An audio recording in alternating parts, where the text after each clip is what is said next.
There is a story that most of the world has forgotten, not because it was small or quiet or without consequence, but because history, in its careless way, has a habit of burying the things it cannot easily explain. For 1,000 years, an empire stood. It outlasted the kingdoms that rose to challenge it. It outlasted the religions that sought to consume it. It outlasted the very idea that something so vast, so ancient, and so embattled could possibly survive. And when it finally fell, on a single Tuesday in May of 1453, the world that remained was permanently and irrevocably different from the one that had existed the day before.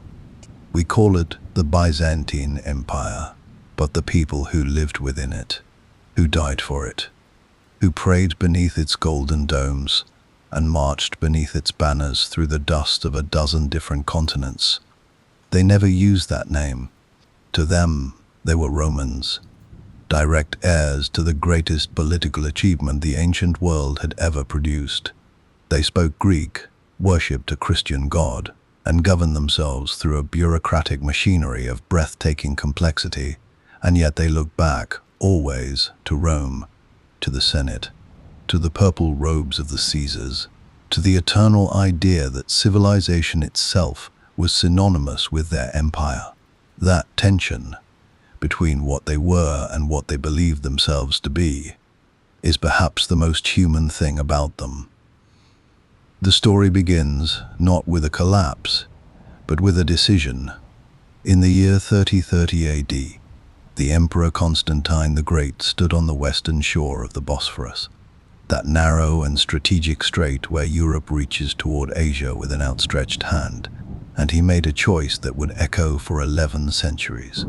He moved the capital, Rome, that ancient and exhausted city on the Tiber, was no longer sufficient for the needs of an empire that stretched from Britain to Mesopotamia. What the world needed, Constantine decided, was a new Rome, one positioned at the crossroads of everything. He called it Constantinople, the city of Constantine, and it would become in time the most magnificent, the most defended, and the most coveted city on earth. Within a century of that founding, the western half of the Roman Empire had crumbled. Germanic tribes poured through its weakened frontiers.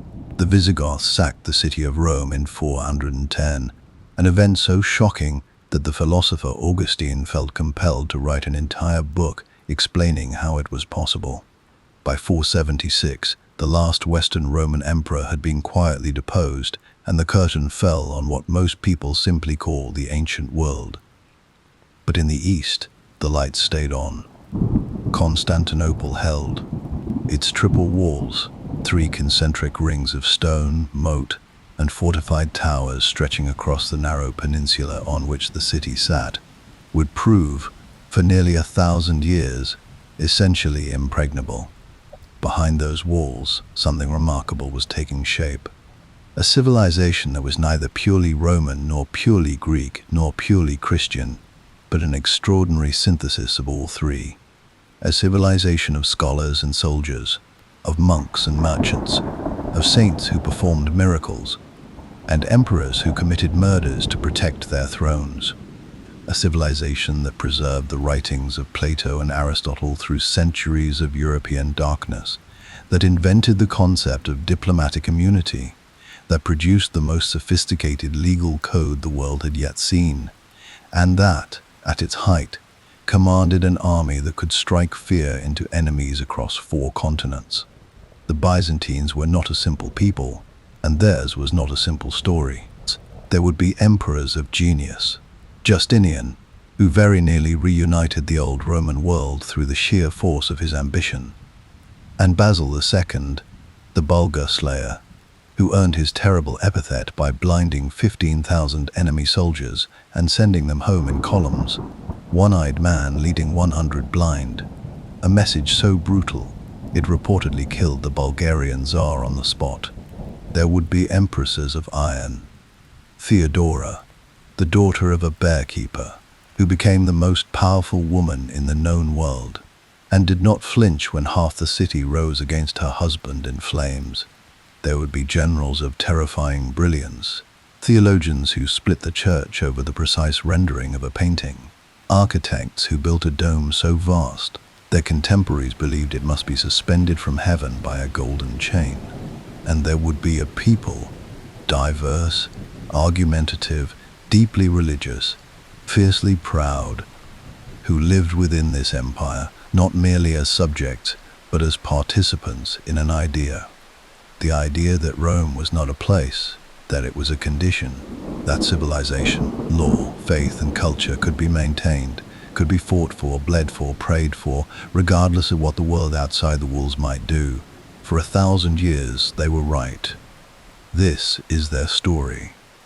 To understand Justinian, you must first understand what he inherited and what he refused to accept about it. When he came to power in 527 AD, the Eastern Roman Empire was, by any reasonable measure, a success. Constantinople was thriving. Trade moved through its harbors in quantities that would not be matched in Europe for another 8 centuries. Its laws were sophisticated, its army disciplined, its church powerful and politically entangled in ways that would cause problems for generations to come. By the standards of the age, the empire was wealthy, stable, and relatively secure. Justinian looked at all of this and found it insufficient. He was born, as best anyone can determine, around 482 AD in a small Macedonian village, a peasant's son, or close enough to it that the distinction barely mattered.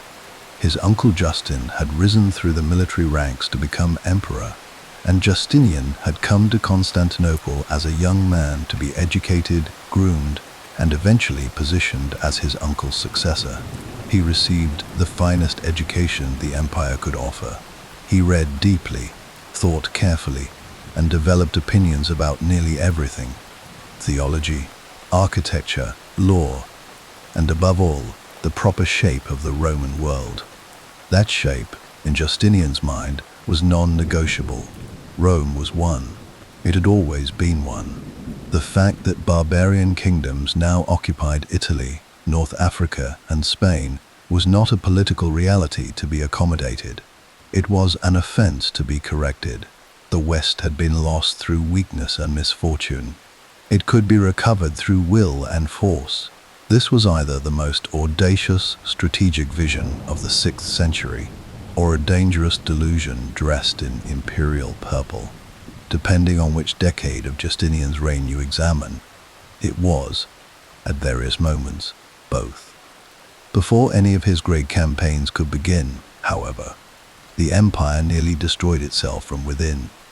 In January of 532, 5 years into Justinian's reign, a riot broke out in the Hippodrome, that vast chariot racing arena at the heart of Constantinople that served as the empire's great social pressure valve, the place where the population gathered not only to watch races, but to shout its grievances at the emperor in the imperial box above. The riots were not unusual in themselves. What was unusual was what they became. The two great chariot racing factions of Constantinople, the Blues and the Greens, whose rivalries were part sporting competition, part gang violence, part political movement, temporarily set aside their differences and united against the emperor. The city burned for 5 days.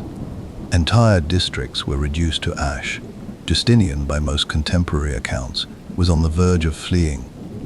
His ships loaded, his nerve apparently broken, the capital descending into a chaos that seemed likely to consume everything. And then Theodora spoke.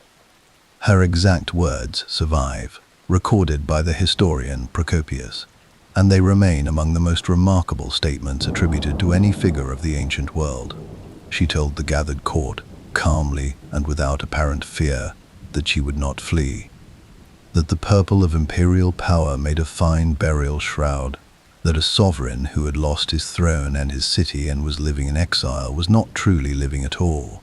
She preferred, she said, to die an empress. She was, at that moment, the most important person in the room. Justinian steadied. His generals, most critically, the incomparable Belisarius, moved. The conspirators were trapped inside the hippodrome and massacred. Estimates of the dead range from 20,000 to 30,000 people.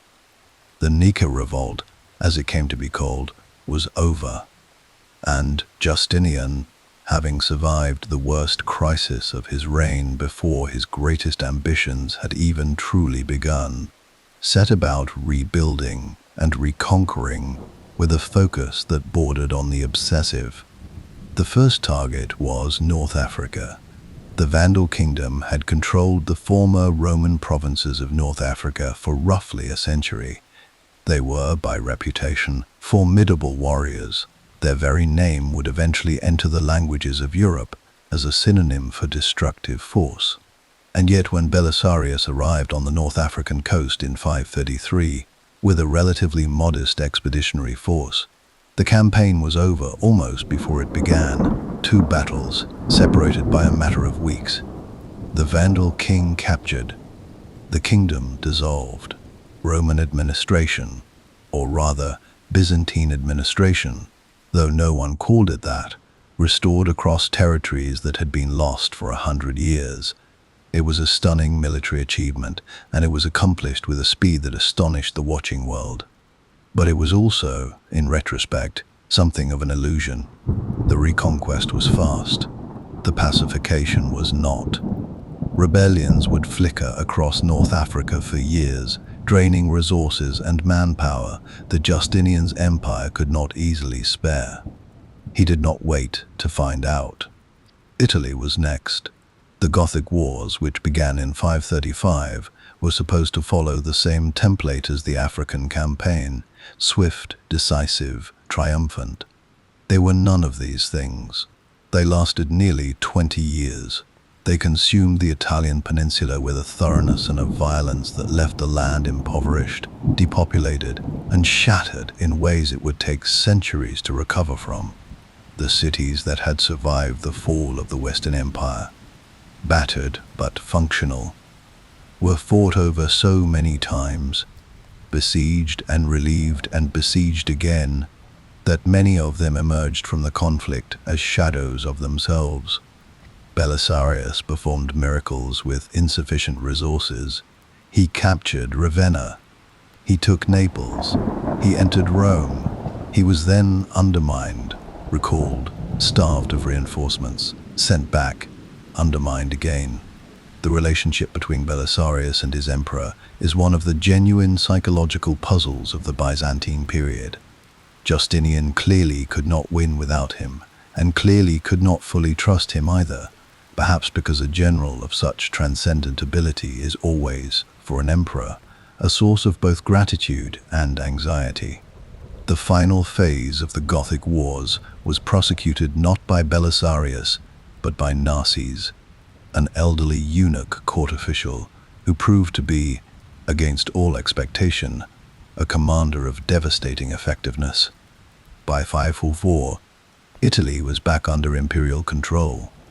So, shortly thereafter, was a portion of southern Spain. The Mediterranean, for the last time in history, was a Roman lake.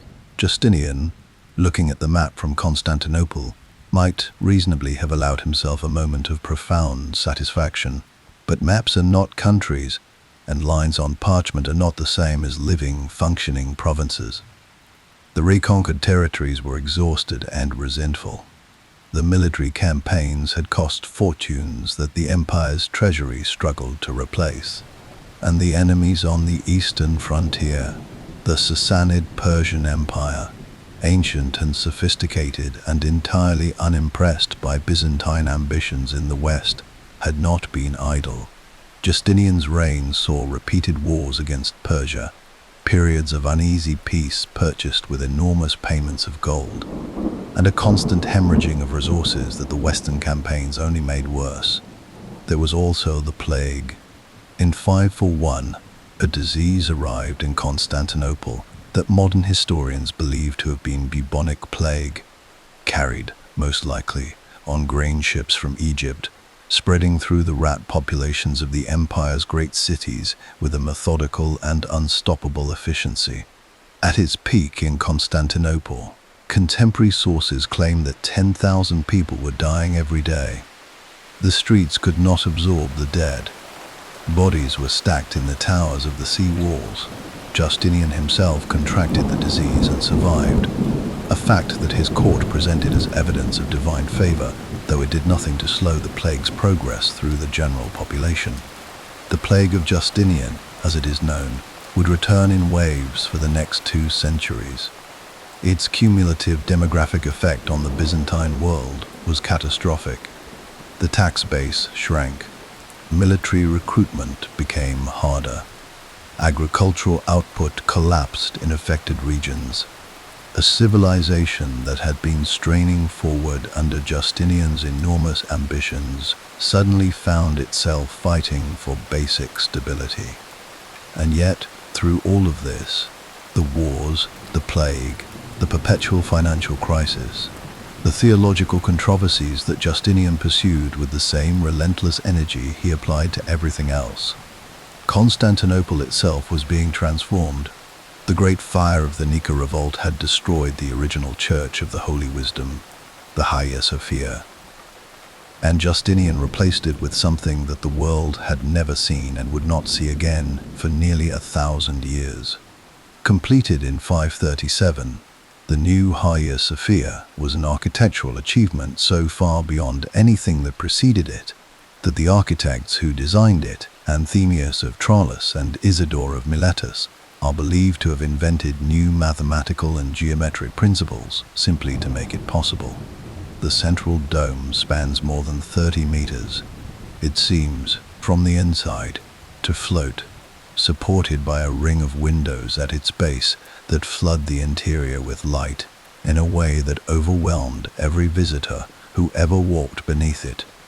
Justinian himself, entering the completed church for the first time, is said to have looked up at the dome and spoken quietly to himself. He said, "Solomon, I have surpassed you." It was not, by any standard, a modest thing to say, but it was also, by any standard, difficult to argue with. The Hagia Sophia was not an isolated project. Justinian built or rebuilt across the empire churches, fortifications, aqueducts, roads. He also commissioned the single greatest legal achievement of Byzantine civilization, the Corpus Juris Civilis, a comprehensive codification of Roman law assembled under the direction of the legal scholar Tribonian. It gathered centuries of Roman legal thought, eliminated contradictions, organized principles, and produced a document so foundational that it became the basis of legal systems across most of continental Europe. And echoes of it persist in the laws of dozens of modern nations to this day. If nothing else of Justinian's reign had survived, not the conquests, not the buildings, not the plague records, the Corpus Juris Civilis alone would have secured his place in history. He died in 565, in his 80s, still working. The empire he left behind was, on paper, larger than any Byzantine emperor before or after him would rule. It was also, in certain fundamental respects, overextended, financially depleted, and vulnerable to the pressures that would bear down on it with increasing force in the generations to come.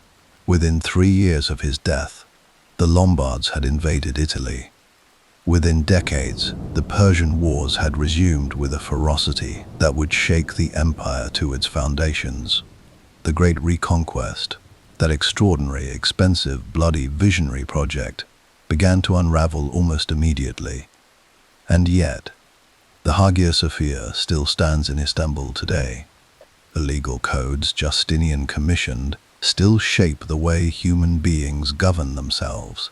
The ambition he embodied, the refusal to accept that what had been lost could not be recovered, became part of the Byzantine character, a thread that would run through the empire's psychology for the remaining 9 centuries of its life. Justinian the Great, the emperor who dreamed of one Rome, who came closer to achieving that dream than anyone had any right to expect, and who left behind, in stone and law and memory, a mark on the human story that no plague and no invasion and no passing of centuries has yet managed to erase. There are moments in history that do not announce themselves. No trumpet sounds. No single battle on its own appears decisive enough to mark the turning of an age. And yet, looking back from the distance of centuries, certain decades stand out not merely as periods of change, but as genuine ruptures. Moments when the world that existed before and the world that came after were so different from one another that the transition between them deserves its own name. The 7th century was such a rupture, and no civilization felt its force more directly, more painfully, or more consequentially than the Byzantine Empire. To understand what happened, it is necessary to understand how the empire entered that century, because it entered it already wounded, already exhausted, already carrying the weight of a war so devastating that its effects would not fully register until the new threat arrived and found the door, if not exactly open, then far less heavily guarded than it had once been. The enemy in the east was Persia. The Sassanid Empire was Rome's oldest rival, a sophisticated imperial power with its own ancient traditions, its own religious identity in Zoroastrianism, its own claim to greatness that it regarded as entirely equal to anything Constantinople could produce. The two empires had been fighting on and off for centuries, but the war that erupted in 602 was different in scale and in consequence from anything that had come before. It began with a coup. The Emperor Maurice, capable, experienced, genuinely talented, was overthrown and executed by a brutal usurper named Phocas, whose reign was distinguished primarily by its spectacular incompetence and violence. The Sassanid king Khosrow II, who had once been sheltered by Maurice during his own period of exile, used the murder of his benefactor as a pretext for war. A pretext that was politically convenient, personally satisfying, and militarily executed with terrifying effectiveness. The Persians advanced across the eastern frontier with a speed and force that the Byzantine military, convulsed by internal chaos under Phocas, could not effectively counter. By the time the capable general Heraclius sailed from North Africa, overthrew Phocas, and seized the throne in 610, the situation was, without exaggeration, catastrophic. The Persians had taken Syria. They had taken Palestine. In 614, they captured Jerusalem, and with it, the true cross, the holiest relic in Christendom, carried away to Ctesiphon as a trophy of conquest. Egypt fell in 619. At the same moment, the Avars and Slavs were pressing hard on the empire's European frontiers, and Constantinople itself was threatened by a combined assault in 626 that brought enemy forces to within sight of the city's walls on two sides simultaneously. Heraclius responded to this cascade of disasters with one of the most remarkable military comebacks in the history of warfare. He reorganized the army. He stripped the churches of their treasures to fund the campaign, an act that required theological as well as political negotiation, accomplished with the help of the Patriarch of Constantinople. He reframed the war not merely as a political conflict, but as a holy crusade for the recovery of the true cross, which gave his soldiers something to fight for that transcended the usual calculations of territorial gain. And then, between 622 and 628, he led a series of campaigns deep into Persian territory that reversed every loss of the previous 2 decades. He recovered the true cross. He drove the Persians back beyond their own frontiers. He stood, at the end of it, as the most celebrated emperor in Byzantine history since Justinian, perhaps since Constantine himself. The Patriarch of Jerusalem wept when the true cross was returned. The people of Constantinople celebrated with a fervor that suggested they understood, at least intuitively, that something enormous had just been accomplished against seemingly impossible odds. What they did not yet understand, what no one in Constantinople could have fully understood in 628, at the moment of apparent triumph, was that the war with Persia had consumed the one resource that Byzantium could not afford to lose: not gold, not territory, not even soldiers, though it had lost all of these in abundance. What it had consumed was the margin, the buffer, the capacity to absorb another shock. And another shock was coming. It was already underway, in fact, though no one in the imperial court yet appreciated what was moving toward them across the deserts of Arabia. The Prophet Muhammad had begun preaching in Mecca around 610, the same year Heraclius took the Byzantine throne. By the time of Muhammad's death in 632, the Arabian Peninsula had been transformed. A new faith, Islam, had unified tribes that had spent generations in fragmented conflict, had given them a common identity, a common text, a common direction of prayer, and a common sense of divine purpose that functioned, in military terms, as something close to an unstoppable force multiplier. The armies that poured out of Arabia after 632 were fighting with an energy and a conviction that their opponents, Byzantine and Persian alike, found extraordinarily difficult to match. They were not motivated purely by the promise of plunder, though plunder certainly played a role. They were motivated by faith, by brotherhood, and by the experience of repeated, astonishing victories that seemed to confirm, in the most direct possible way, that God was with them. The Byzantine Empire met these armies at the Battle of Yarmouk in 636. It was one of the most consequential battles in the history of the world, and it lasted 6 days. Heraclius had assembled a substantial force, substantially larger, by most estimates, than the Arab army opposing it. What he had not assembled, and could not assemble after 30 years of war with Persia, was an army in peak condition, led by generals who fully trusted one another, fighting for a population that was wholly behind them. The Byzantine army was broken at Yarmouk. Syria, which Heraclius had spent years recovering from the Persians, was lost within months. Palestine followed. Egypt, the empire's breadbasket, the province whose agricultural output had been subsidizing Byzantine civilization for 300 years, fell between 639 and 642. The Sassanid Persian Empire, simultaneously struck by the same Arab armies from a different direction, collapsed entirely. An empire of 4 centuries erased from the map within a generation. Heraclius, old and ill, died in 641. According to one account, he looked west from Constantinople toward the lost provinces as he departed the city for the last time, and spoke a kind of farewell to them. Whether he actually said these words or not, the sentiment was historically accurate. Those provinces were not coming back. What happened next is, in some ways, the most important and least appreciated fact about Byzantine history. The empire did not fall. It contracted, reorganized, and adapted with a speed and effectiveness that stands as one of the great institutional achievements of the medieval world.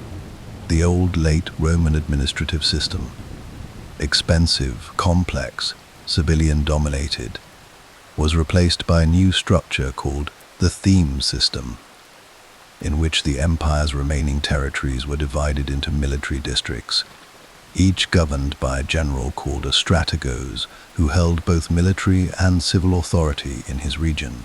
It was a pragmatic response to an age of constant frontier warfare, and it worked. It produced soldiers who were fighting for their own land, their own villages, their own families, a different and arguably more reliable motivation than the professional armies of the earlier period. The empire also underwent a profound cultural transformation during this period that is easy to underestimate because it happened gradually. Greek, which had always been the spoken language of the Eastern Mediterranean, became fully and officially the language of government and administration, replacing Latin, which had been maintained as an imperial formality long after it ceased to be anyone's mother tongue. The empire became, in its cultural self-understanding, more openly and consciously Greek. and yet it still insisted on its Roman identity, still called its emperor Basilius ton Romeon, emperor of the Romans, still regarded Constantinople as the legitimate continuation of everything Rome had ever meant.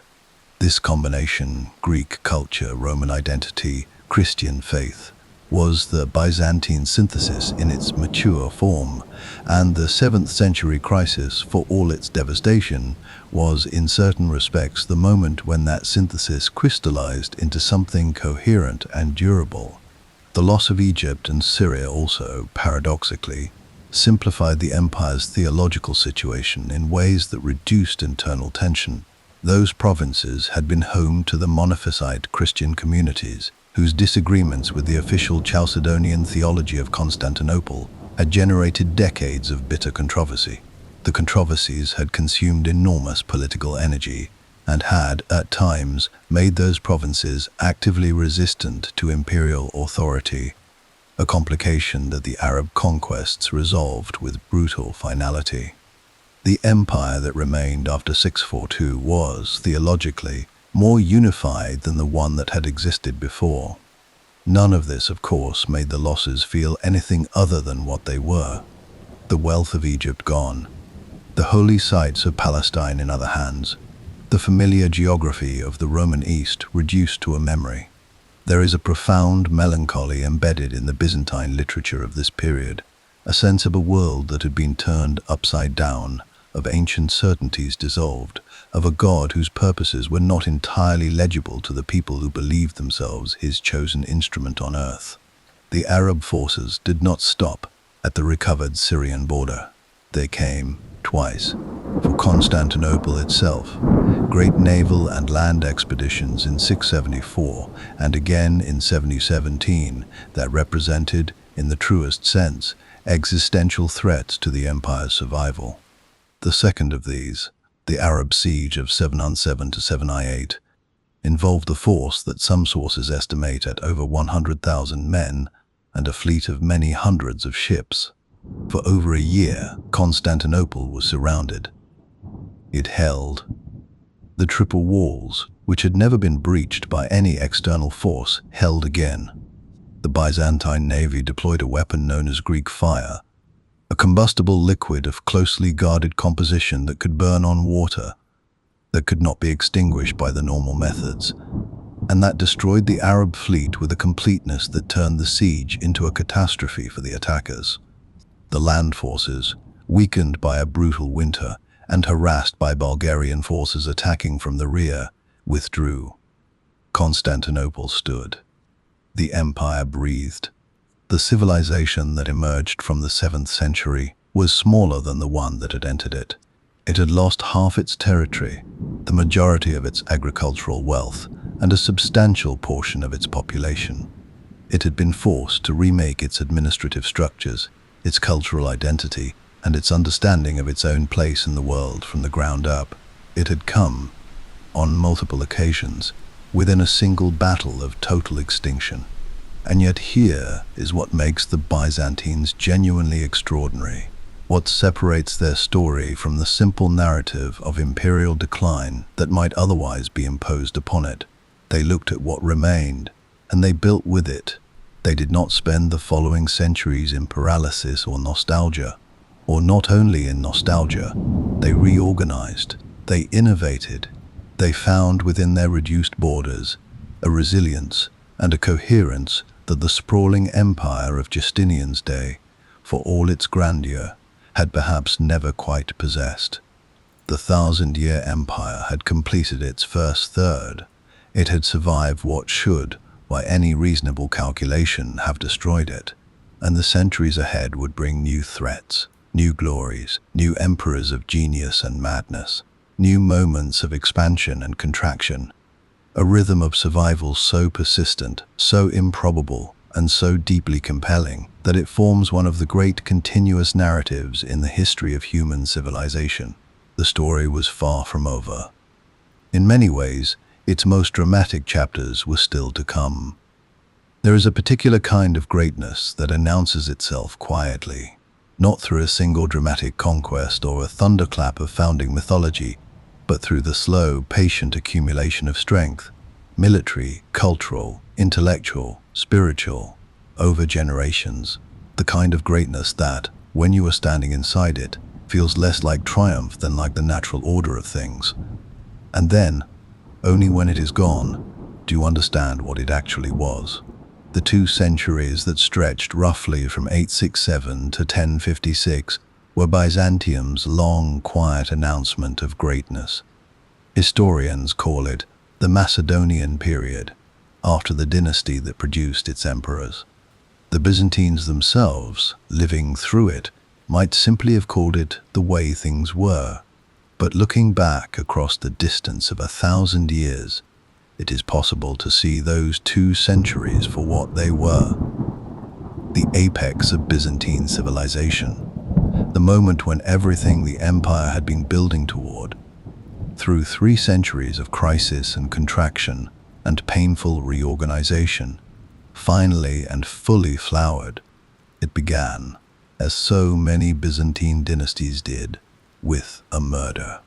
Basil I, the founder of the Macedonian line, was born a peasant, possibly of Armenian origin, possibly of Macedonian Slavic stock. The sources are not entirely in agreement. Who came to Constantinople as a young man with nothing but his physical size, his personal magnetism, and a capacity for strategic self-advancement that bordered on the preternatural. He attached himself to a wealthy patron, impressed the Emperor Michael III with his abilities, rose to positions of increasing influence at court, and in 867 had Michael assassinated and took the throne himself. It was not, by any measure, an edifying beginning.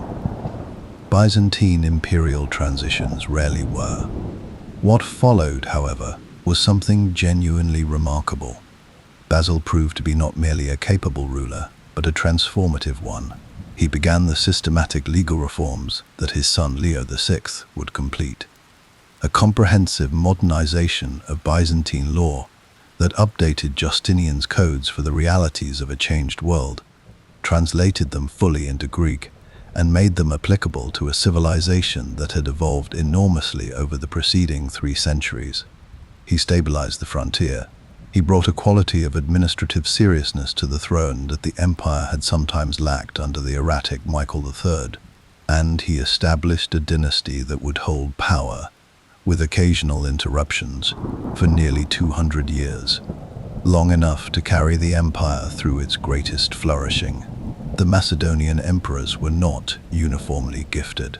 No dynasty that spans 2 centuries could be. There were regents and children and women who ruled through male proxies, and emperors who preferred theology to governance.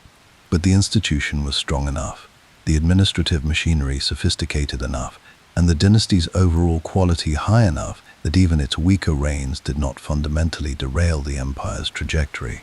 And when the strong ones came, and they came, they were extraordinary. Leo VI, who reigned from 8086 to 91, was called the Wise, and the epithet was earned. He was a prolific legislator, a serious theologian, a man who genuinely believed that the proper function of an emperor was to bring earthly governance into alignment with divine order. His legal work completed what his father had begun, producing the Basilica, a 60-volume legal compilation that became the definitive statement of Byzantine law for the remainder of the empire's existence. He was also, in his personal life, a source of considerable ecclesiastical controversy, having married 4 times in pursuit of a male heir, which the Orthodox Church viewed with a disapproval that escalated, on the occasion of his 4th marriage, into outright institutional crisis. But the figure who more than any other defined what the Macedonian period could produce at its most formidable was not Leo. It was a man who came to the throne in 976, who would reign for nearly half a century, and whose methods were as brutal as his achievements were undeniable. Basil II. He inherited a throne that was, at the moment of his accession, genuinely precarious. 2 powerful military aristocrats, Bardes Scleros and Bardes Phocas, launched successive rebellions that very nearly toppled him in the early years of his reign. Basil survived through a combination of ruthlessness, strategic patience, and a willingness to ask for help from unexpected quarters, including the Vladimir of Kiev, who sent 6,000 Varangian warriors to Constantinople in exchange for the hand of Basil's sister Anna in marriage, an alliance that would have enormous religious and cultural consequences, as Vladimir subsequently converted to Orthodox Christianity and carried the faith back to the Slavic north. Having secured his throne, Basil turned his attention to the empire's enemies with a focus that never wavered for the remaining 4 decades of his reign. He campaigned almost continuously. He slept in military camps as readily as in the palace. He had no children, no known romantic attachments of any significance, no apparent interests outside of administration and war. He was, in the fullest sense, an emperor who had consumed himself entirely in the function of rule. His primary obsession, the campaign that would define his historical memory, was the destruction of the Bulgarian Empire. Bulgaria had been a thorn in the Byzantine side for centuries, a powerful Slavic kingdom that occupied the Balkans north of Constantinople, that had humiliated Byzantine armies on multiple occasions, that had killed an emperor in battle, that had, at its height under Tsar Simeon in the early 10th century, very nearly replaced Byzantium as the dominant power of the Eastern Mediterranean world. By Basil's reign, Bulgaria was still formidable. The Tsar Samuel had rebuilt Bulgarian power and was raiding deep into Byzantine territory with a frequency and a destructive capacity that demanded a response. Basil's response unfolded over nearly 2 decades of grinding, systematic campaigning through the mountains and valleys of the Balkans. He was not a general who sought the brilliant single stroke, the masterstroke that wins everything in an afternoon. He was a general of relentless pressure, of campaign after campaign, of fortresses taken one by one, and supply lines methodically severed, and populations slowly brought to terms. It was not glorious warfare, it was effective warfare, which is a different thing entirely and, in the long run, more important. The decisive moment came in 114 at the Battle of Kleidion, in a mountain pass in what is now Bulgaria. Basil trapped a substantial Bulgarian army in the pass and destroyed it. He captured approximately 15,000 prisoners, and then he did something that passed immediately into legend, into the nightmares of every enemy that looked toward Constantinople in the following decades. He blinded them, every one of them. 15,000 men had their eyes put out. Every 100th man was left with one eye, so that he could lead his 99 blind companions home. The columns of ruined men made their way back to Tsar Samuel across the mountains of the Balkans. Samuel saw them coming. He looked at what Basil had sent him as a message, and 2 days later he was dead. Of shock, according to the sources, though the medical details are vague enough that we might simply say he died of the knowledge of what had been done and what it meant. It meant that Basil was not going to stop. By 1018, Bulgaria had been fully absorbed into the Byzantine Empire. The Balkans, for the first time in centuries, were securely Roman. Basil turned east, campaigned in Armenia and Georgia, extended Byzantine influence to the Caucasus, when he died in 1025, reportedly planning a campaign to recover Sicily. The empire he left behind was larger, wealthier, and more militarily powerful than it had been at any point since Justinian's reconquest, nearly 5 centuries earlier. But the Macedonian period was not only soldiers and campaigns and blinded prisoners. It was also, and perhaps more lastingly, a civilization in full intellectual and artistic flower. The 9th and 10th centuries saw a renaissance of Byzantine learning that preserved and transmitted the classical heritage of Greece and Rome to a world that would not otherwise have had access to it. Byzantine scholars copied manuscripts with a diligence and a care that constitutes, in retrospect, one of the great services one civilization has ever rendered to human knowledge. The works of Plato, Aristotle, Thucydides, Sophocles, texts that existed in the West only in fragments or not at all, survived because Byzantine scribes copied them, because Byzantine libraries housed them, and because Byzantine scholars thought them worth preserving. The Emperor Constantine VII, who reigned in the mid-10th century, is a particularly striking figure in this regard. He was not, by temperament, a warrior emperor in the mold of Basil II. He was a scholar, a writer, a collector of knowledge, a man who spent his reign producing and commissioning encyclopedic works on Byzantine history, court ceremony, military strategy, and provincial administration that constitute, to this day, some of the most valuable primary sources we possess for understanding the period. He wrote a detailed account of the administrative geography of the empire. He wrote a guide for his son on how to govern. Frank, practical, and illuminating about how Byzantine diplomacy actually functioned behind the ceremonial facade. He was, in a sense, the empire thinking about itself, trying to understand and record what it was and how it worked. The Hagia Sophia, during this period, was enriched with mosaics of breathtaking beauty. Gold ground images of Christ and the Virgin and the emperors that still survive in fragments, and that represent some of the greatest achievements in the history of Byzantine art. The mosaic tradition that Constantinople developed during the Macedonian period influenced artistic production across the Orthodox world for centuries, and can be traced, in its visual vocabulary and its spiritual ambitions, all the way through Russian icon painting and into the religious art of the modern era. The missionary work of the period carried Byzantine civilization far beyond the empire's physical frontiers. The brothers Cyril and Methodius, dispatched to evangelize the Slavic peoples of Moravia in the 9th century, devised an alphabet specifically to render the Slavic languages into written form. The Cyrillic alphabet, which today is used by hundreds of millions of people across Russia, Ukraine, Serbia, Bulgaria, and beyond.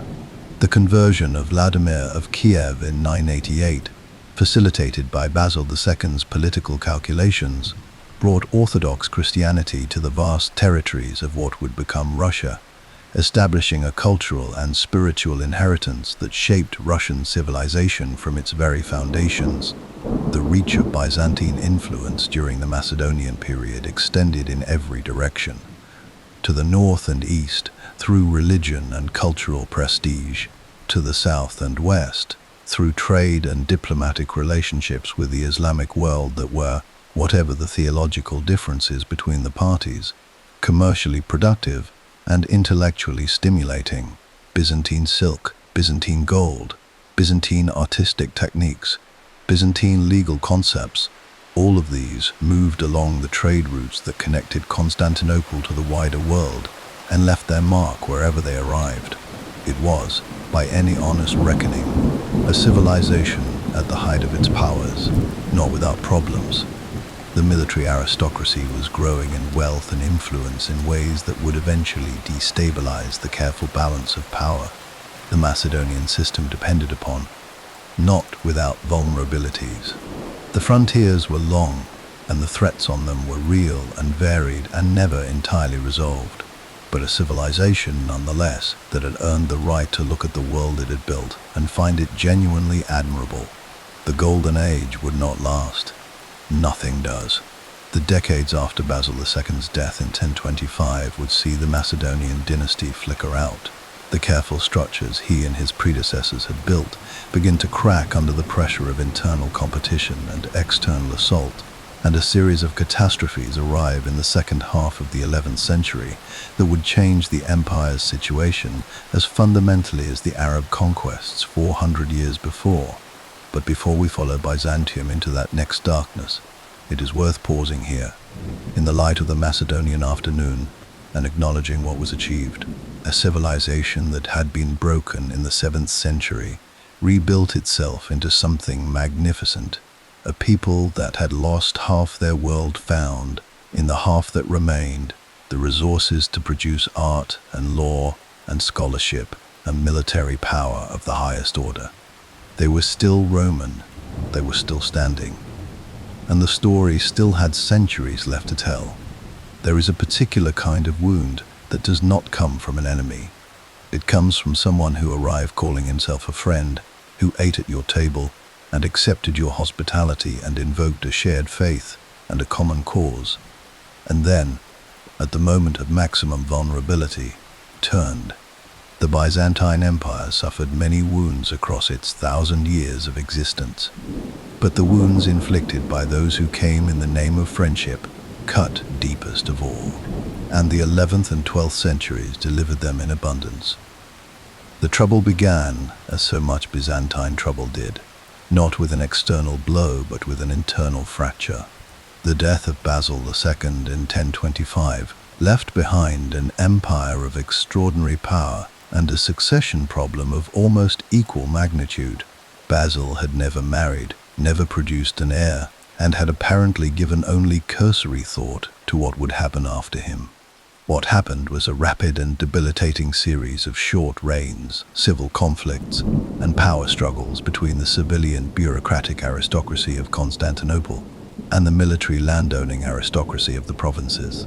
Two groups whose interests had always been in tension, and whose tension Basil's iron authority had suppressed without resolving. The military frontier system that had sustained Byzantine security for 3 centuries required investment, attention, and above all, a central authority willing to prioritize defense over court politics. The emperors of the post-Macedonian decades were, with some exceptions, unwilling or unable to provide this. Frontier troops were left underpaid. Defensive infrastructure was neglected. The careful, strategic balance that had kept the empire's enemies manageable began, gradually and then with accelerating speed, to deteriorate. Into this deterioration came the Seljuk Turks. The Seljuks were a Turkic confederation that had swept out of Central Asia, converted to Sunni Islam, and by the mid-11th century had effectively taken control of the Abbasid Caliphate, ruling in the name of a caliph whose authority was increasingly ceremonial. They were formidable warriors, politically sophisticated, and deeply aware of the opportunities presented by Byzantine weakness on the eastern frontier. Raids into Byzantine Anatolia, the heartland of the empire's military recruitment and agricultural production, became more frequent, more destructive, and more difficult to counter. The Emperor Romanos IV Diogenes understood the danger. He was a capable military man who came to the throne in 1068 specifically because the civilian court recognized that the situation required someone willing to lead armies personally. He led 3 eastern campaigns in 3 years, attempting to stabilize the Anatolian frontier and demonstrate that Byzantine military power remained credible. In 171, he led his army east to confront the Seljuk Sultan, Alp Arslan, near the Lake of Van, at a place called Manzikert. What happened at Manzikert on the 19th of August, 1071, has been debated by historians for centuries. The battle itself was not, in purely military terms, an annihilation on the scale of some other famous defeats. Romanos fought. His army contested the field.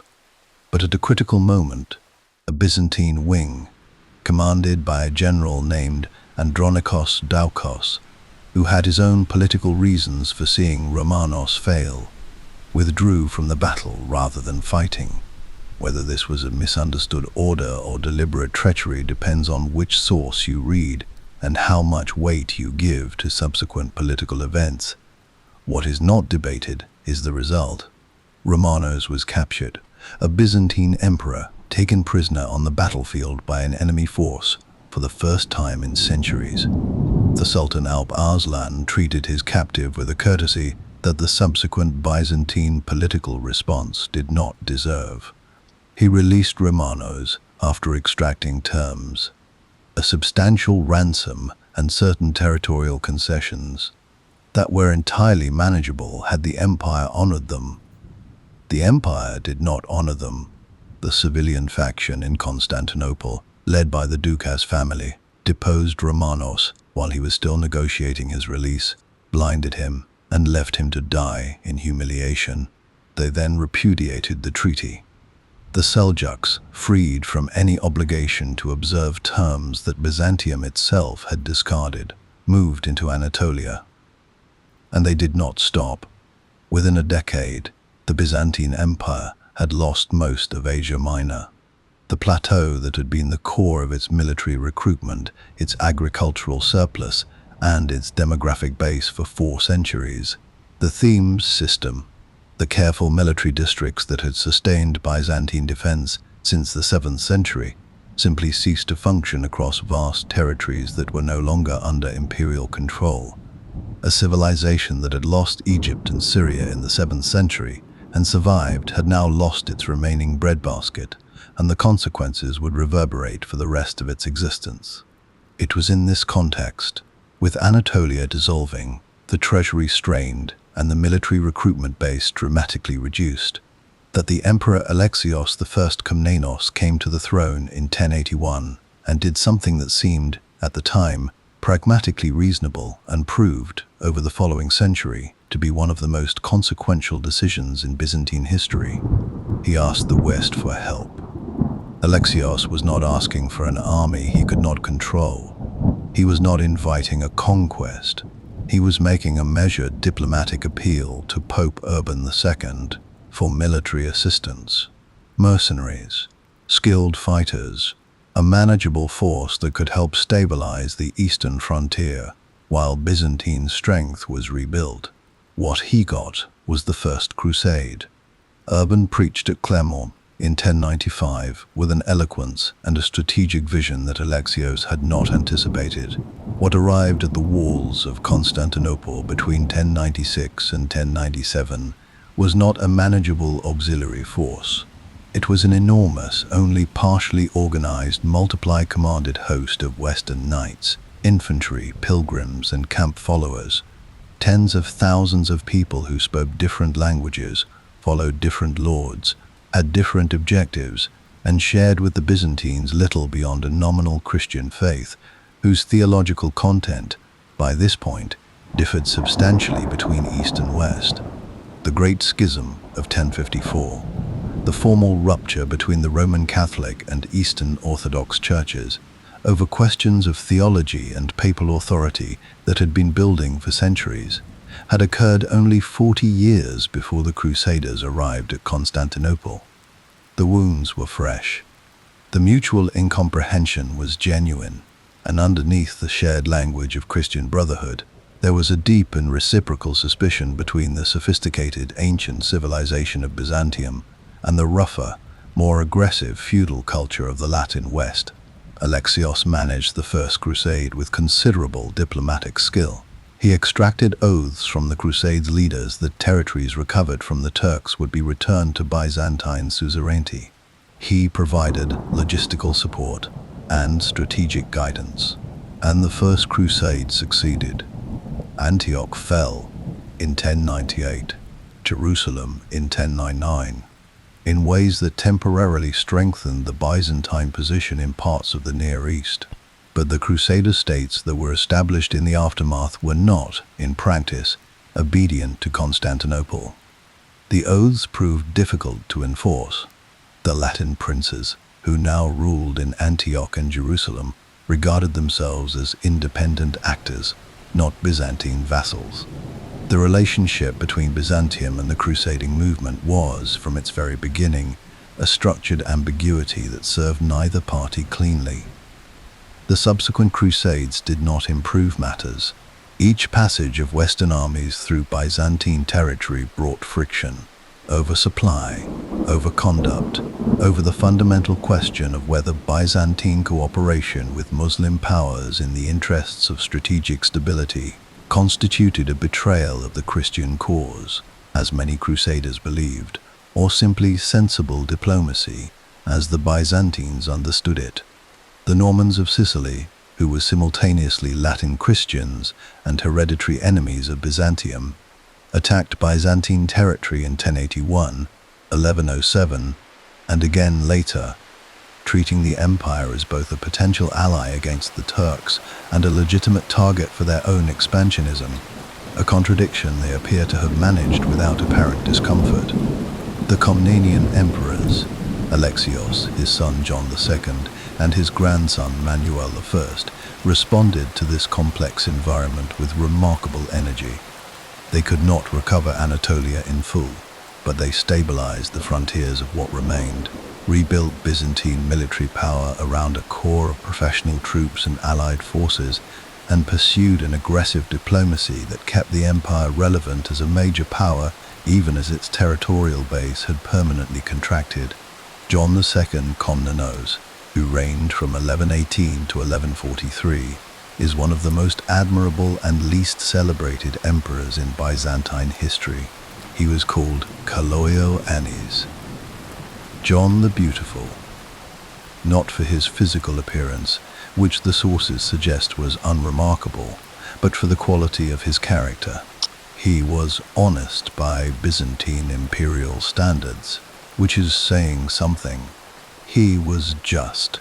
He campaigned consistently and effectively, recovering territories in Anatolia, reasserting Byzantine influence over the Crusader states in a series of carefully orchestrated military demonstrations, and dying with profound historical irony, not in battle, but from an infected wound caused by a poisoned arrow that slipped during a hunting expedition. His son Manuel was a different temperament entirely, flamboyant, Western-oriented, personally brave to the point of recklessness, fascinated by Latin culture in ways that unsettled his more traditionally minded subjects. He jousted. He invited Western knights to Constantinople and competed against them personally.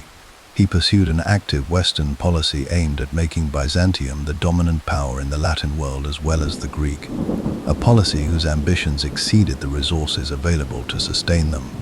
His reign ended in military disaster at Myriokephalon in 1176, where a Seljuk army destroyed a Byzantine force attempting to push deeper into Anatolia, and made clear that the recovery of the full Anatolian plateau was no longer a realistic strategic objective. Manuel died in 1180.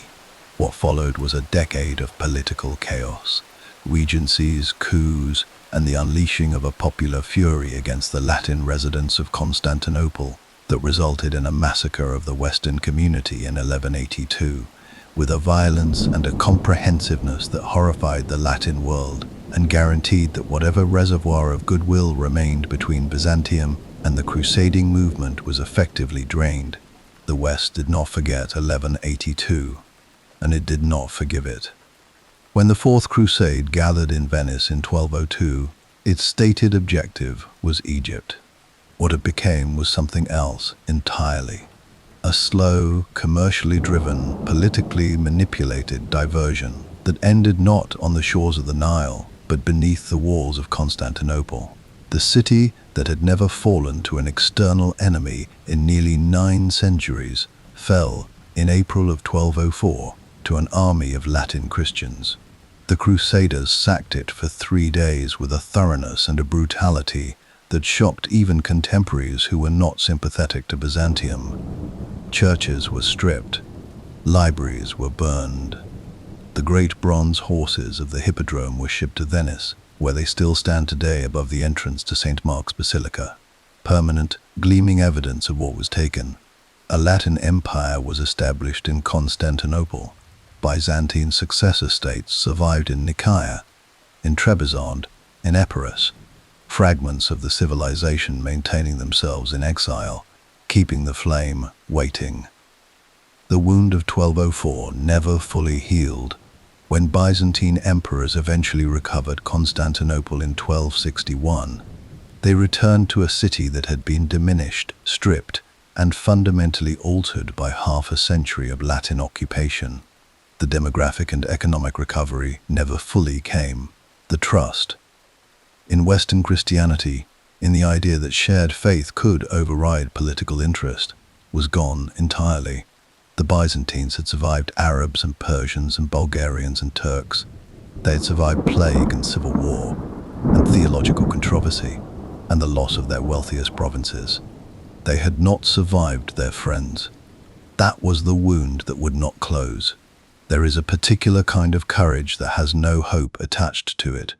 Not the courage of a soldier who believes his side will win, who fights with the future pulling him forward, but the courage of someone who can see with perfect clarity that the end is coming, who knows the arithmetic of the situation, who has counted the walls and the men and the ships and the resources and found them insufficient, and who fights anyway, not from delusion, not from ignorance, but from the conviction that some things are worth defending even when defense is no longer possible, that what you stand for matters independently of whether you can save it.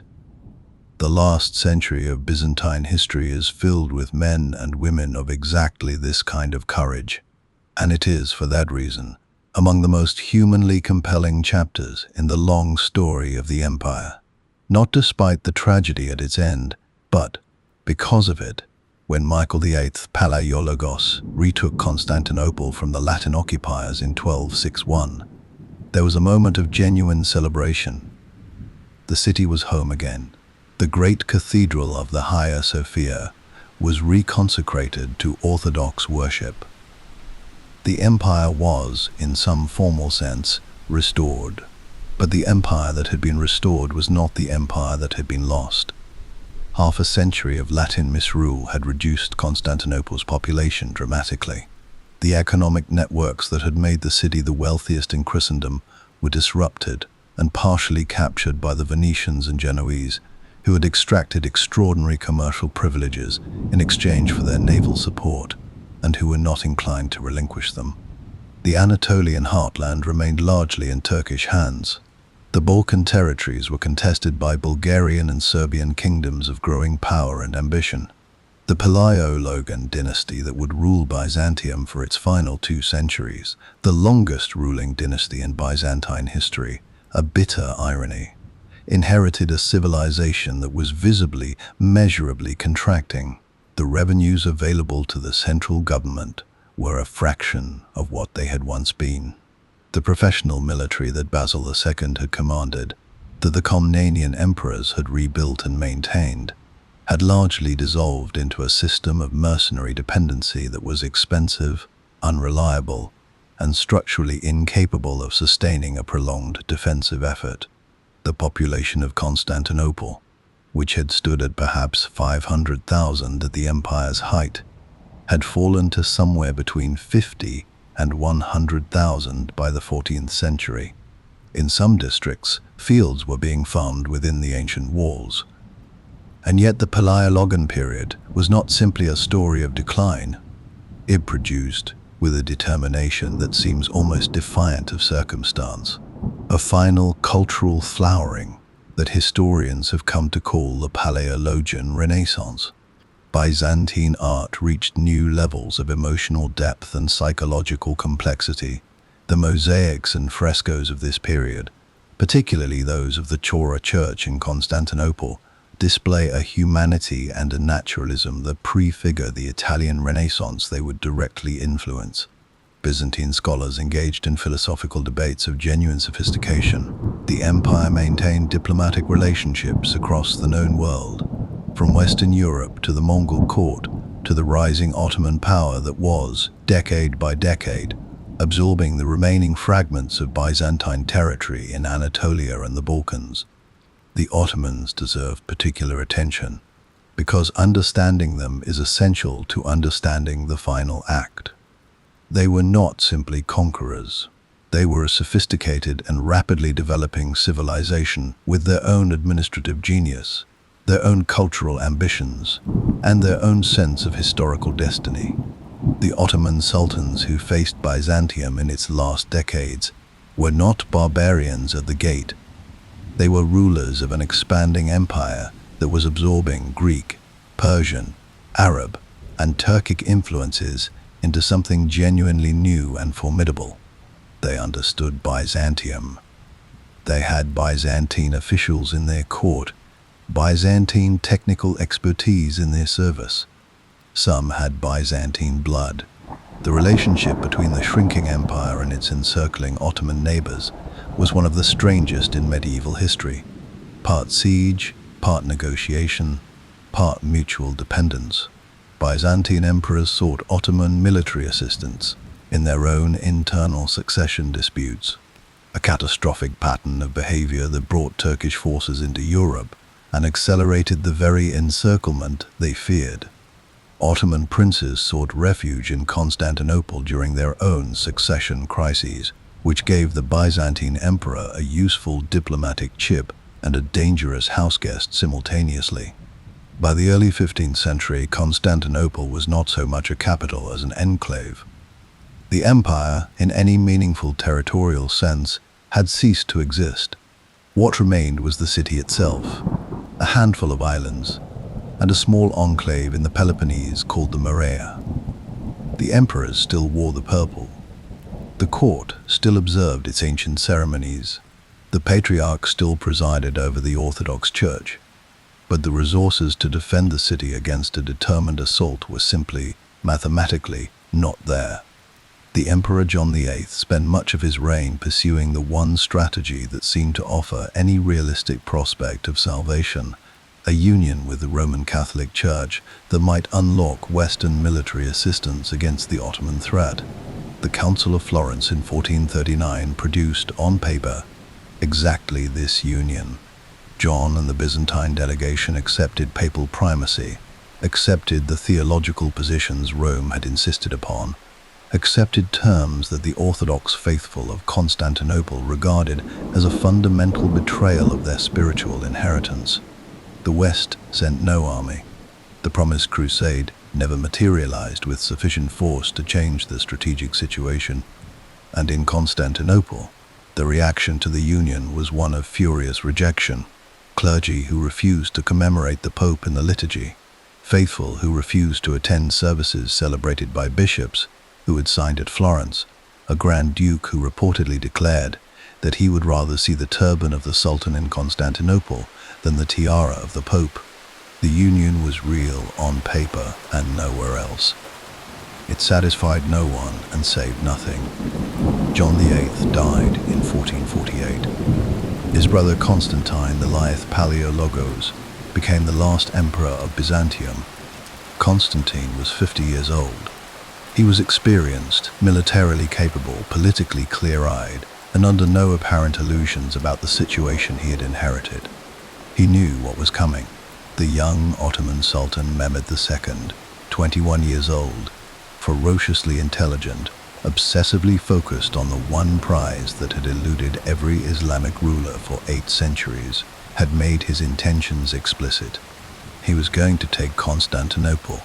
Mehmed spent years preparing. He built a fortress on the European shore of the Bosphorus to control movement through the strait.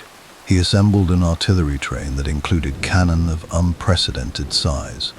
The great bombards cast by the Hungarian engineer Urban were capable of firing stone balls weighing over half a ton, capable of reducing the walls that had held for 1,000 years in ways that no previous attacker had been able to achieve. He assembled a fleet to blockade the city from the sea. He gathered an army estimated, in the sources, at anywhere from 60,000 to over 100,000 men. Constantine had perhaps 7,000 defenders. The population of the city had fallen so far that entire sections of the walls had almost no one to man them. He appealed everywhere, to Venice, to Genoa, to the Pope, to the princes of the West, for the help that the strategic situation plainly required and that, as plainly, was not going to come in time. A small number of Genoese volunteers arrived, led by a soldier named Giovanni Giustiniani Longo, who proved to be a commander of considerable quality and whose contribution to the defense was disproportionate to the size of his force. The siege began on the 6th of April, 1453. For 53 days, Constantinople endured. The great cannon fired day after day against the land walls, reducing sections to rubble that the defenders rebuilt each night with desperate, exhausted industry. The Ottoman fleet was kept from the harbor by a great chain the Byzantines had stretched across the Golden Horn, until Mehmed, in a feat of engineering audacity, had his ships dragged overland on greased logs around the chain and relaunched inside the harbor, threatening the sea walls that had never previously needed to bear significant defensive burden. The Byzantines held. Each day was another impossibility survived. Each night, Constantine walked the walls, speaking to his men, assessing the damage, organizing the repairs. He slept, when he slept, in his armor. He knew the mathematics had not changed. He did it anyway. Giustiniani was gravely wounded in the fighting on the 28th of May, and his evacuation from the walls created a gap in the command structure and a crisis of morale. That the final Ottoman assault, launched in the darkness of the early 29th, exploited with devastating precision. The assault came in waves. First, the irregular troops, then the Anatolian regulars, then the elite janissaries, fresh and disciplined, and carrying the full momentum of a military machine at the peak of its power. The walls were breached. The city gates were forced, and Constantine V, last emperor of the Romans, removed his imperial regalia so that he would not be captured and treated as a prize, drew his sword, and went into the fighting. He was never seen again. His body was never conclusively identified, though the Ottomans later claimed to have found it by the purple boots he wore. He died, as nearly as anyone can determine, in the streets of the city he could not save, fighting to the end because that was the only thing left to do. Constantinople fell on the 29th of May, 1453. Mehmed entered the city that afternoon. He rode to the Hagia Sophia, stood inside its great dome for a long moment, and ordered it converted to a mosque. A soldier, he noted, had climbed to the altar and was beginning to pry up the marble floor. Mehmed stopped him. He had not come to destroy, he had come to inherit. He called himself thereafter Kaiser I Rum, Caesar of Rome. The news of Constantinople's fall traveled across Europe with a speed unusual for the age, carried by the few ships that had escaped through the Ottoman blockade. The reaction was one of genuine shock. Aeneas Silvius Piccolomini, who would become Pope Pius II, wrote that it was a second death for Homer and a second death for Plato. The Greek scholars who fled westward in the years around the fall carried manuscripts, ideas, and intellectual traditions that fed directly into the Italian Renaissance, into the recovery of classical learning that transformed European civilization over the following century. The empire was gone. 1,123 years after Constantine dedicated his new city on the Bosphorus, the last chapter was closed. The Roman Empire, which had begun as a city-state on the Tiber in the 8th century before Christ, which had expanded to cover the known world, which had split and contracted and transformed itself beyond recognition, had finally, definitively ended. Or had it? Mehmed called himself Caesar of Rome. The Ottoman Empire that succeeded Byzantium adopted Byzantine administrative practices, employed Byzantine officials, preserved Byzantine buildings, and in certain meaningful respects saw itself as the continuation of the same imperial tradition. The Orthodox Church survived under Ottoman protection. The Patriarch of Constantinople remained in his seat, administering to Orthodox Christians across a vast territory.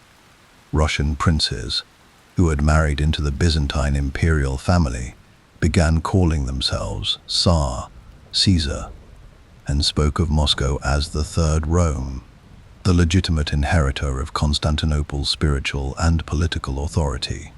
The Byzantine idea, the Roman idea, the idea that civilization could be organized, defended, and made beautiful. That idea did not die on the 29th of May, 1453. It scattered. It seeded other civilizations. It lived in the legal codes that still govern modern nations. in the art that filled European churches, in the theological traditions that still shape hundreds of millions of lives, in the very alphabet that half the world uses to write. A civilization is not only its walls and its armies and its emperors in purple boots. It is the things it makes and the things it teaches and the things it passes on to those who come after. By that measure, Byzantium did not fall.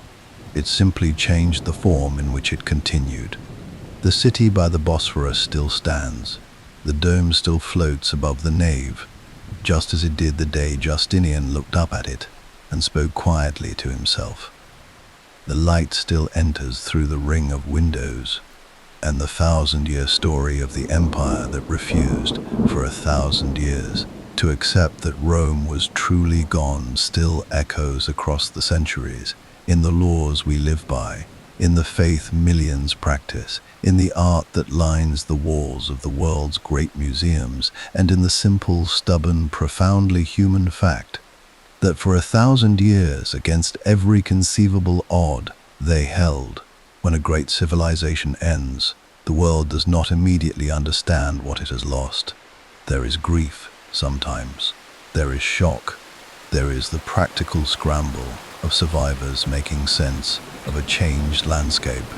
But the deeper reckoning, the slow, patient work of understanding what was actually there, what it meant, what it built and preserved and transmitted, that takes centuries. In the case of Byzantium, it has taken until very nearly our own time.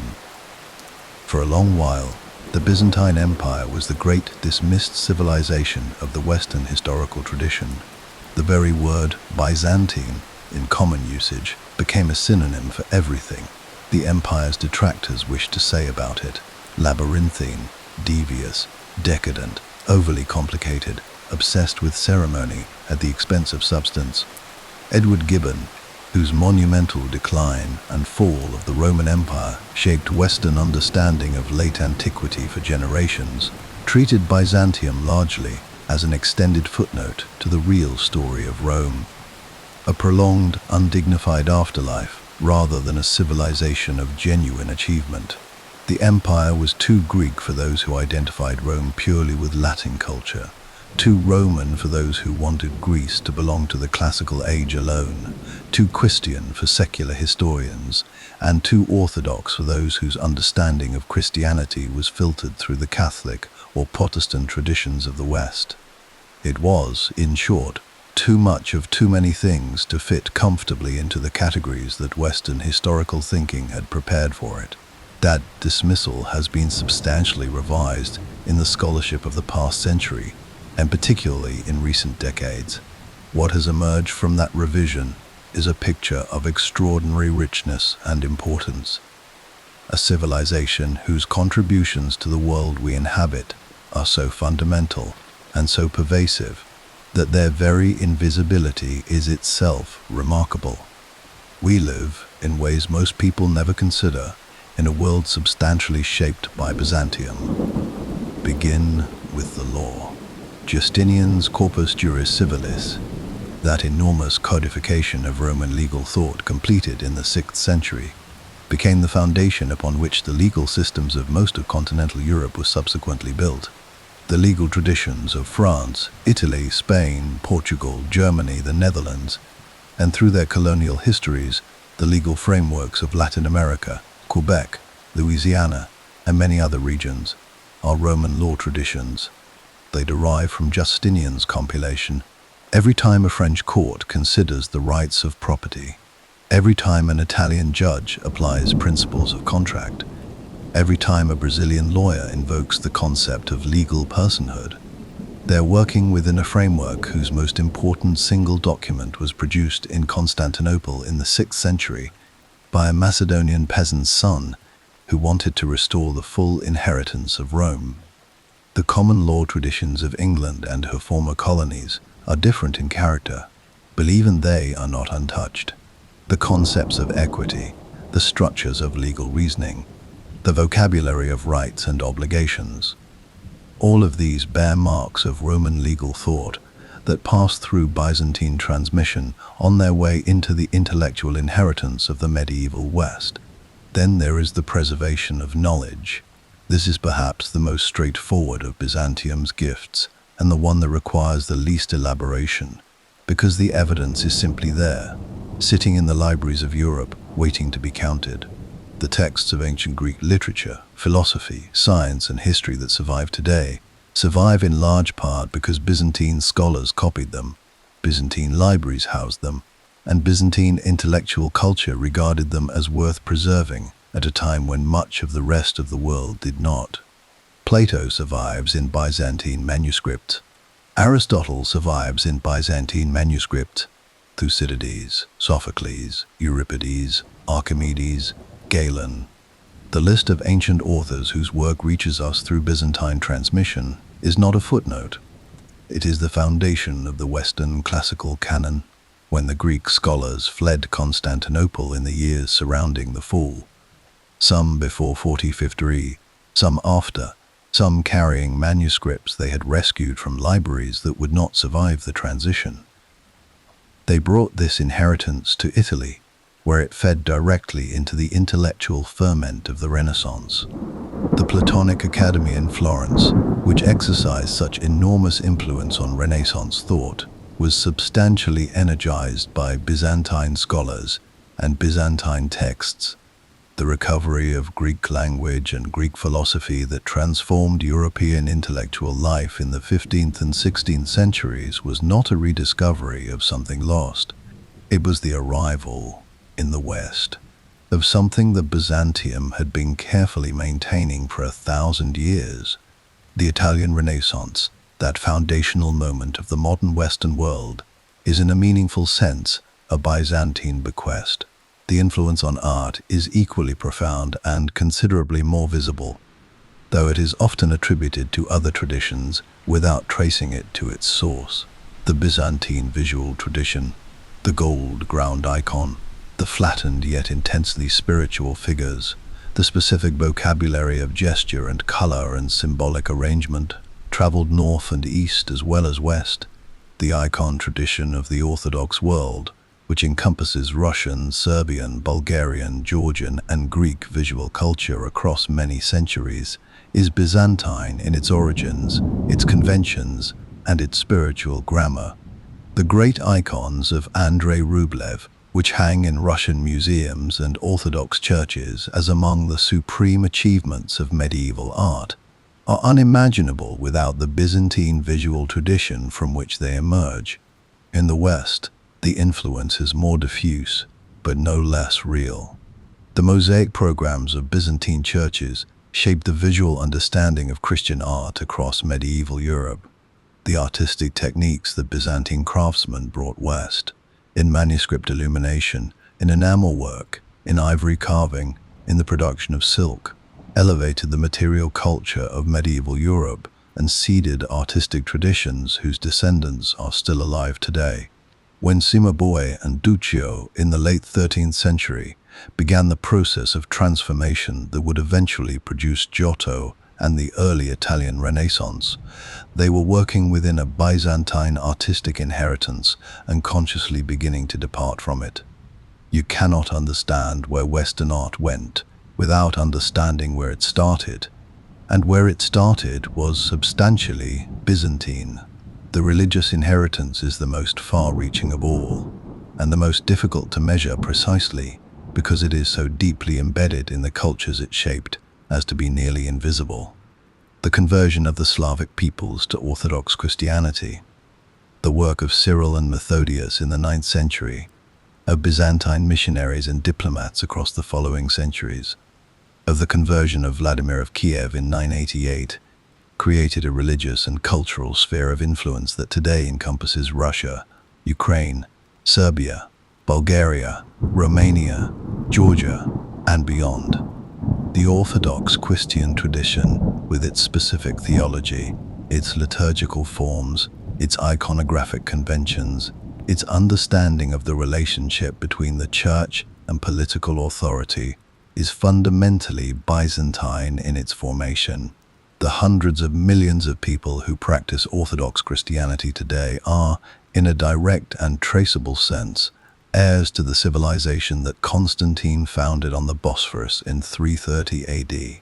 The Russian sense of historical identity, the concept of Moscow as the Third Rome, the understanding of Russia as the heir and protector of Orthodox civilization, is a Byzantine inheritance that has shaped Russian political culture from the medieval period to the present day. The double-headed eagle that appeared on Byzantine imperial seals, adopted by the Russian Tsars as a symbol of their claimed succession to Byzantium, still appears on the Russian coat of arms. Their line of transmission is unbroken, visible, direct. The Ottoman Empire that succeeded Byzantium is another conduit through which Byzantine influence flowed into the modern world. Mehmed II was not merely a conqueror. He was a sophisticated ruler who understood what he had taken and made conscious choices about what to preserve and what to transform. The Ottoman administrative system absorbed Byzantine practices and Byzantine personnel. The concept of the millet system, by which the Ottoman Empire governed its non-Muslim populations through their own religious communities, effectively preserved the structure of the Byzantine Orthodox Church as an administrative institution, with the Patriarch of Constantinople continuing to exercise authority over Orthodox Christians throughout Ottoman territory. Byzantine legal concepts, Byzantine bureaucratic practices, Byzantine architectural principles, all of these flowed into the Ottoman synthesis and, through it, into the modern states that emerged from the Ottoman collapse in the 20th century. The Hagia Sophia itself is perhaps the most eloquent single symbol of this layered transmission. Built by Justinian, enriched by the Macedonian emperors, survived by the Latin sack of 1204, converted to a mosque by Mehmed in 1453, converted to a museum by Ataturk in 1934, reconverted to a mosque in 2020. Its history is the history of the civilizations that have claimed it, layered one upon another, each leaving its mark without fully erasing what came before. The Christian mosaics and the Islamic calligraphy coexist within it, sometimes covered, sometimes revealed, always present. It is a building that has outlasted every empire that built within it, or conquered it, and that continues to stand, enormous, serene, suffused with the light that falls through the ring of windows in the dome above, as the most powerful physical argument for the reality and the endurance of what Byzantium built. There is one more inheritance that is harder to categorize but no less real. It is the inheritance of the idea itself. The Byzantine Empire demonstrated over 1,000 years that civilization is not an achievement that, once reached, sustains itself automatically. It requires constant effort. It requires institutions strong enough to survive the deaths of individual leaders, crises severe enough to destroy lesser structures, and enemies patient enough to wait for the moment of maximum vulnerability. It requires people willing to defend it, not in moments of easy confidence, but in moments of genuine extremity, when the walls are breached and the resources are gone and the help is not coming, and the arithmetic of the situation points in only one direction. Constantine the Lith's. The Lith's want did not save Constantinople. He could not save it, but the manner in which he chose not to save it, the removal of his imperial regalia, the drawing of his sword, the disappearance into the fighting rather than the surrender to a comfortable captivity, is a statement about what he thought the thing he was defending was worth. He thought it was worth everything. And that judgment, made in the pre-dawn darkness of the 29th of May, 1453, is not merely a historical fact. It is a kind of testimony, a testimony that some things matter independently of whether they can be preserved. The empire is gone. Its cities are other nations' capitals. Its language is modern Greek, transformed by centuries of change. Its church is dispersed across dozens of countries, speaking dozens of languages, unified by a liturgical tradition and a theological inheritance that most of its practitioners do not consciously trace to Constantinople. Its legal legacy is embedded so deeply in the systems that govern modern life as to be effectively invisible. Its art is in museums, its manuscripts in libraries, its architecture in the cityscape of Istanbul, where the dome of the Hagia Sophia still floats above the Bosphorus in the morning light, just as it has for nearly 1500 years. What remains, most essentially, is the story, and the story matters because of what it tells us about human possibility, about what a civilization can endure and still survive, about how much can be lost and still be rebuilt, about how long courage can sustain what resources cannot. For 1,000 years, through plague and conquest and civil war and betrayal and the patient encirclement of an empire that simply would not stop contracting, the people of Byzantium maintained something, not perfectly, not without cruelty or failure or moral compromise. They were human, which is to say they were complicated, and their story contains everything that human stories contain: greatness and pettiness, vision and blindness, sacrificial courage and breathtaking betrayal.